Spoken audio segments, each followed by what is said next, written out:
Tak ada rasa kesian ke?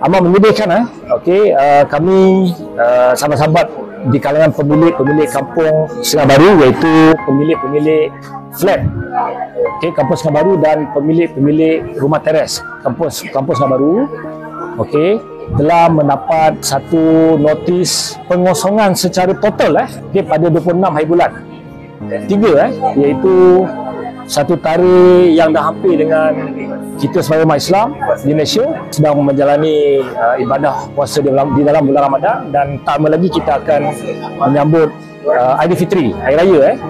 Okey. Jadi saya mewakili sahabat-sahabat saya di kalangan pemilik ni amat terasa sayu dan sedih. Okey, kecewa, marah, tak tahu apa nak cakap lah. Sebab sahabat-sahabat saya ramai yang masih lagi orang kata tinggal di sini, okey, ke mana diorang nak balik kampung? Sedangkan kampung diorang ni telah diberikan notis untuk pengosongan secara total. Mana kena keluar daripada kawasan kampung Sungai Baru ni. Jadi bagi saya, kita sebagai orang Melayu masih ramai lagi pemimpin-pemimpin Melayu yang memegang jawatan menteri. Malah Perdana Menteri pun di kalangan orang Melayu, orang Islam. Okey, Menteri Belayar pun, Dr. Zaliha pun orang Islam, orang Melayu. Takkanlah tak ada sedikit satu kuman pun rasa kesian dekat kami ni. Apa yang berlaku di sini? Tak ada rasa kesian ke? Semua ada, kita memang kumpul kat sini, kita memang akan raya kat sini. So memang orang kata apa, kalau tak penuh penuh kat kampung kita, kat luar pun kita adalah kan, ada yang duduk kat luar apa semua. Saya rasa raya yang sangat sedih lah. Sebab satu, saya kehilangan rumah kan, tempat tinggal saya, dan saya pula sebatang kara, ya.